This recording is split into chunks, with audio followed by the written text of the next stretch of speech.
بكم وإنا لله وإنا إليه راجعون. صديقي توفى في زلزال في مدينة مراكش، إنا لله وإنا إليه راجعون. هاد الدري تنعرفو اخوتي، عرفتي واحد هزه ارضيه اخوتي طرات لينا، راه مشكله. عرفتي راه حنا وصلنا في الرباط، وصلنا غير البرد ديال الزلزال. اما مراكش والحوج المناطق الجنوب راه ضربهم واحد الدرجه قويه البؤره ديالو تما مراكش.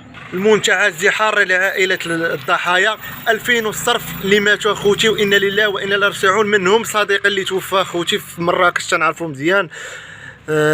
بلا ما من الالتراس، بلا ما نذكروا الالتراس، بلا ما نديروا لها اشهار.